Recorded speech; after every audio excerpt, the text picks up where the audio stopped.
Okay, MegaWhale team, welcome back to the channel and thank you for tuning in. I hope you all having a fantastic day today. In today's video, we are taking a look at the macro and short term for Bitcoin, discussing the recent volatility moving at and into that 112,000 resistance. Bitcoin's downtrend is very much still active and in play. The big question is, are the buyers stepping back in to reverse the trend, or has this short-term rally into 112,000 been nothing more than a bull trap?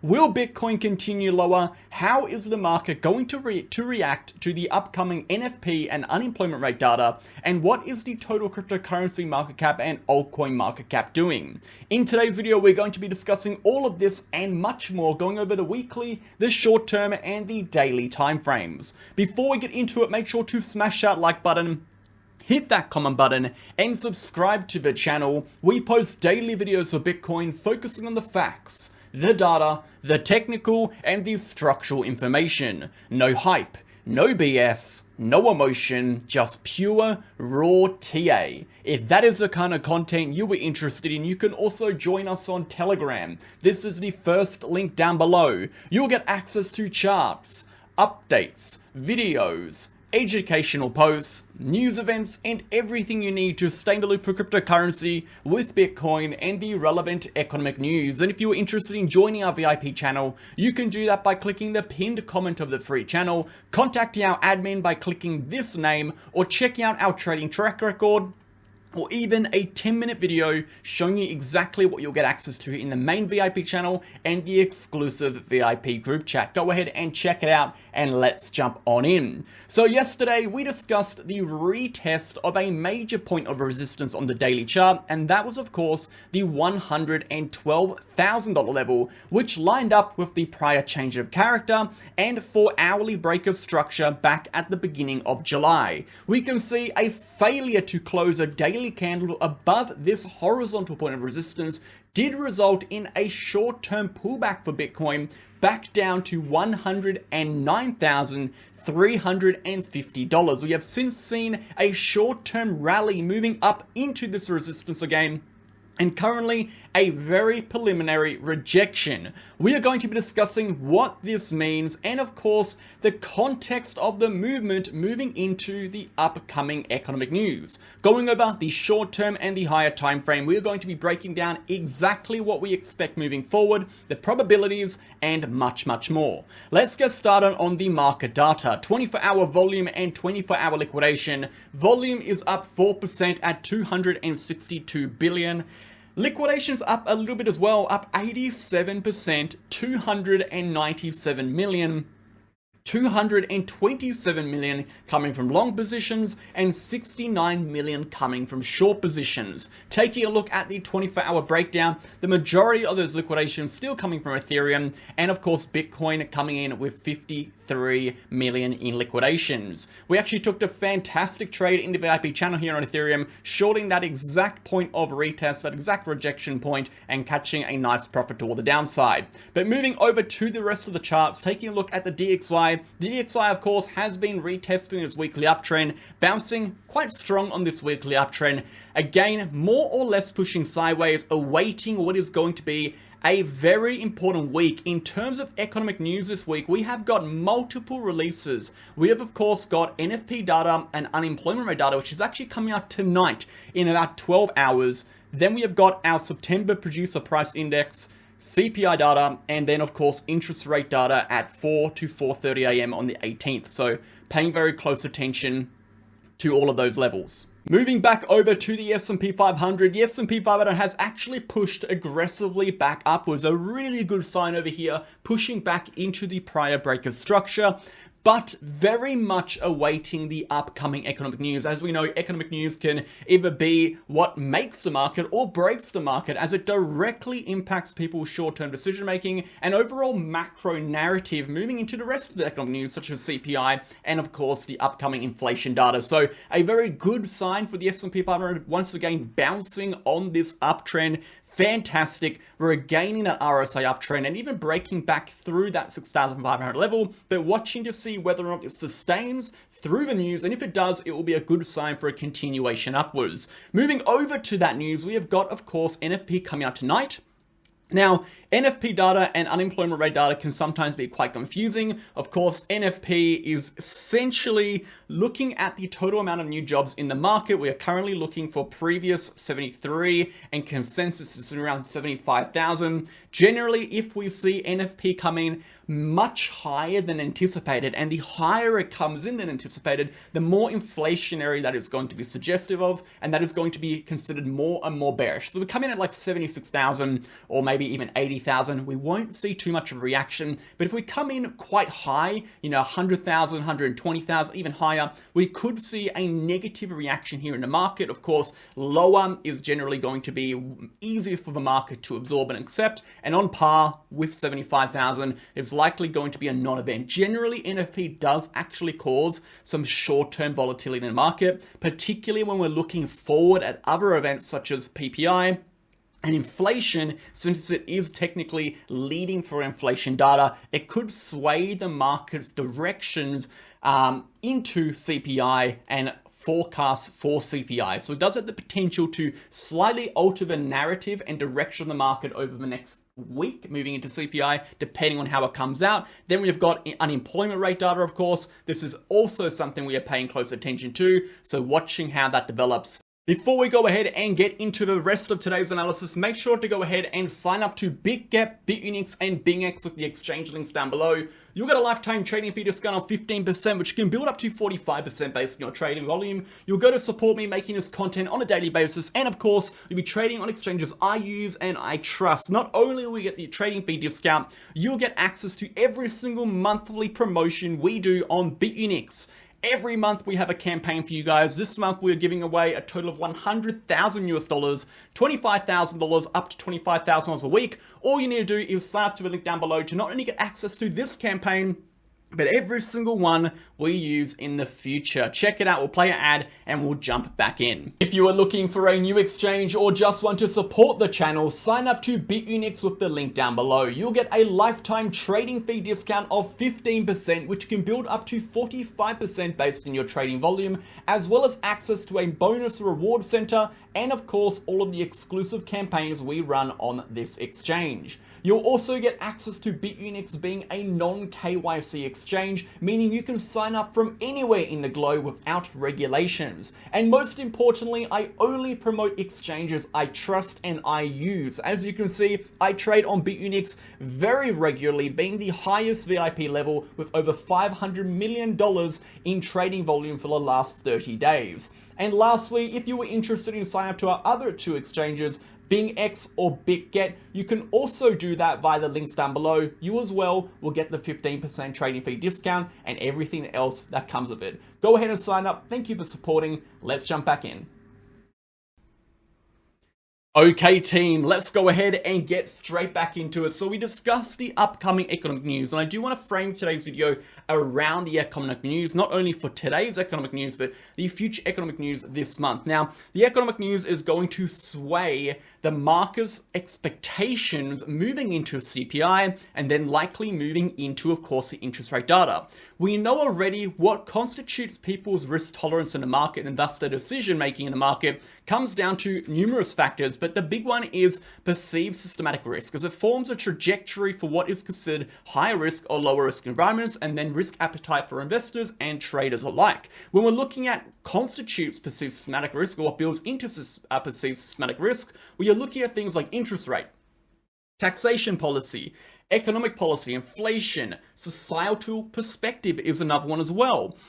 Particularly when we're looking at the upcoming interest rate data and the subsequent data being NFP and CPI, these are leading for inflation. So we see any sign that is inflation that is rising, this can potentially alter the dynamics of the market moving into interest rates, bringing the market downward. So we do have a potential trigger event here, which can impact the market. Now, alternatively, if it comes out very bullish, we will see the market continue upwards. So today isn't about predicting per se exactly what is going to happen. It is about discussing the key levels of resistance and support, and then the actual impact this news may have, and then how the market will react when these horizontal levels are broken. So as we know already, Bitcoin is in a downtrend.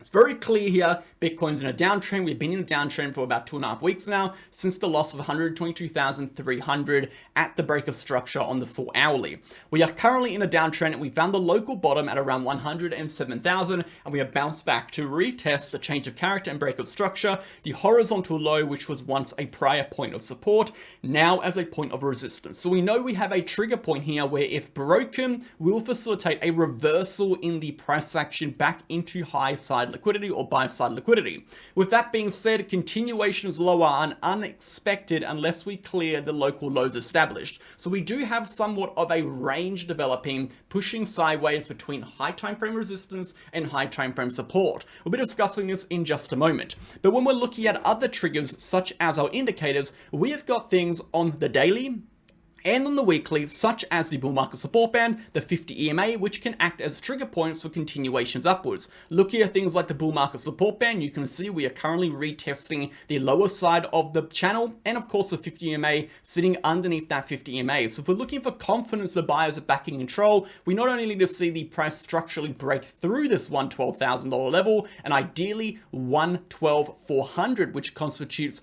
the local high of the prior lower high, which we'll discuss in a second. But by doing so, we will be breaking through the bull market support band and likely at least retesting, potentially breaking back above the 50 EMA into this lower historical resistance range, moving into our next point of resistance at 108,000. So like we said already, over the last few days, for Bitcoin to officially enter an uptrend, we need to see a structural shift in the way the price is moving. And the clearest sign for that is a lower high. So we've got a high here, a lower high, a lower high. We need to see a breakout of a prior lower high. This is going to be a strong indication that not only have we seen absorption of selling pressure, which we are seeing currently, but we've seen diminishing of sellers' demand. The sellers are completely out of the market or out of control of the market, and the buyers are back in control. For us to see that, those trigger points need to activate, and that will likely facilitate a move back into buy side liquidity, which is sitting around 117,500, potentially up into 118,000. Now, yes, economic news can be a trigger for this news. If the economic news comes out fantastically bullish, that could be what is required for the price action to break through what has been a level of resistance, tested not once and rejected, but tested twice now and rejected from. So pay very close attention to that. Now, in terms of the bearish scenario, we have discussed this in quite extensive detail, looking at it from a multiple time frame perspective, the daily, the 3-day, and the weekly. We know already for the price action to drop lower, and most importantly, the next higher time frame support being 100 to 98,000, for us to complete the next downward move, we need to see 3 things occur. Number 1, we need to see a loss of the local low, okay, indicating that the buyers attempted to reverse the price action, but they failed to do so, suggesting the breakdown of the local low, that the sellers are back in short-term control, ready to take the price down. Remember, the higher time frame projection is still downward, so we do have this overall selling pressure, which is exactly why the buyers are struggling to break into new lower highs. But of course, if we do see the breakdown, the lower low, what we will see is a loss of the 34.34 on the RSI. I'm not going to explain that in too much detail today. If you want to find out more, watch our prior videos on our channel. We have a video exclusively discussing this level in the title. I think it was our 3 or 4 videos ago. Long story short, the breakdown of the 34.34 on the RSI historically on the daily chart has resulted in flash crashes for Bitcoin, which last anywhere between 1 to 3 days, and often also mark the bottom for Bitcoin before a bullish reversal. So not only the loss of 34.34 could result in a flash correction, which could facilitate this move down, but this support would likely act as a major bullish reversal point for the price action, where we could see a push back upwards that we need to pay attention to. So a few things there. Again, the NFP data could be the trigger in which gets that ball moving back into those local lows for a potential future breakdown later in this week, or maybe even next week. Something to pay attention to. When we're looking at our structural levels, we can confirm these targets via the measured move of the prior horizontal consolidation applied to the exact breakdown point. We can see it does take us into 100,000, which is that sell side liquidity. So from a structural perspective, perspective, there is logic behind that target. And not only when we're taking a look at a structural perspective, but when we're taking a look at something like a 3-day chart, we're looking at the Gaussian channel. We can see on the 3-day we are ejecting from the Gaussian channel, but most importantly, on the 3-day chart, we have got the 50 EMA, the 50 EMA and Gaussian channel upper band. Both sit around that prior low for the price action, meaning breaking through that low will not only result in the 34.34 being lost, but it will result in the 50 EMA being lost. And the last time we broke the 50 EMA, we saw a significant trend shift in both instances, which could push us into the midline of the Gaussian channel, yet again, reaching that target. And then finally, on the bearish side scenario, we have got the weekly chart, which again, we've had negative momentum shifts. We've got a lower low here on the RSI. And of course, the RSI has broken the 62.09 point, which historically has resulted in directional continuations back to the 50 EMA when broken. The 50 EMA sitting at that 98 to $100,000 level, again suggestive of a potential correction into that sell side liquidity. So there is a whole variety of data to suggest in historical price context and price action to suggest that that 98 to $100,000 level is possible. And it is likely, provided the downtrend we are in remains a downtrend that the buyers are unable to get us back above. And the one thing that the buyers could do to get us back above is going to be the news, right? The news is a trigger that can alter people's short-term decisions. So the news comes out good, that could be the exact thing the buyers need to help push the price resistance, establish a break of structure, and push the price into next resistances. If they fail to do so, if the news comes out bearish, the price will likely continue to deteriorate toward the downside. Moving over to the rest of the markets, let's take a look at the total cryptocurrency market cap and altcoin market cap. So nice and quick for Bitcoin today. We'll come back to Bitcoin in just a second to discuss the immediate short-term price action. Actually, you know what? Let's just finish it up now, and then we'll jump over to those charts. The hour and the short-term price action of Bitcoin, let's take a look. We have seen a little bit of a bounce here for the short term, of course. We saw a indication on both instances. This is weakening positive momentum. This is strengthening positive, weakening positive momentum, strengthening strengthening negative momentum. I'm tongue twisting myself over here. Both suggesting reversals in the price action. We have seen the price push up. We've actually come back to retest our prior break of structure. As you guys know, I love trading break of structure retests with deviation, bearish momentum. It always, well, not always, but it does generally provide some nice mean reversion setups, particularly on the 1 minute chart. You can see already over here, a perfect mean reversion from that break of structure level into the 50 EMA and now back into the 200 moving average. A great potential move, actually one we discussed in the group chat moments ago. But of course, we have seen that short-term rejection. This is going to be the point of resistance we are watching. So provided we stay under the break of structure, we could see continuations back down. Where are we watching? We're watching buy side, sell side liquidity. So these larger wicks toward the downside, these levels, we're looking around 108.8, 108.3, 107.7, 107.3 are going to be those bearish targets. Again, all of these levels here are where potential reversals could theoretically develop from. Of course, if we remain under 111.6. So let's jump over to the higher time frame charts for the total market cap. Total market cap, looking okay, but not looking good at the same time, right? It's looking okay, but it's not fantastic. We have seen a negative breakdown in the RSI. We've got a red dot print on the market side B. We've retested the uptrend. The only really thing that looks good here is the fact that, one, we are holding this uptrend currently, and two, we are sitting above 3.65 trillion. If we lose both of these levels, I can't see a single thing that looks good for the total cryptocurrency market cap, and the potential for a retest of the 50 EMA becomes significantly more probable. So provided we can hold this level, we are okay. We can bounce, okay, but if we drop this level, it's very likely we'll see steeper corrections to about 3.2 or even 3 trillion. Now, again, Bitcoin is going to determine whether or not the total market cap actually fulfills those moves. And again, for the total market cap to avoid the downside move, we need to break back above this change of character and prior lower high, and the news could impact or influence that move. So watch out for all of this. Very important next coming week for the price action. Moving over to the altcoin market to wrap up the video. The altcoin market is kind of at mercy to the rest of the markets over here. It is pushing sideways. It has performed significantly better than anticipated through this last multi-week downtrend for Bitcoin. If you take a look at the weekly chart for Bitcoin, it's gone pretty aggressively downward, right? If you take a look at the weekly chart for the altcoin market, it's holding okay. And the reason to that is there's a lot more optimism in the market, a lot more hope in the market. And anytime there's optimism and hope, we generally see the altcoin or more speculative asset perform better. With that, we've also seen Bitcoin dominance drop. So we're seeing some rotations occur into altcoins. Provided the altcoin market holds above 1 trillion, it is anticipated that the altcoin market will be able to sustain. If we drop below 1 trillion, that is when we expect larger corrections to occur. Thank you for tuning in, guys. Have a fantastic rest of your day. I'll catch you all on Saturday. Look forward to seeing you then. Now, should I say Sunday? I look forward to seeing you then. Goodbye.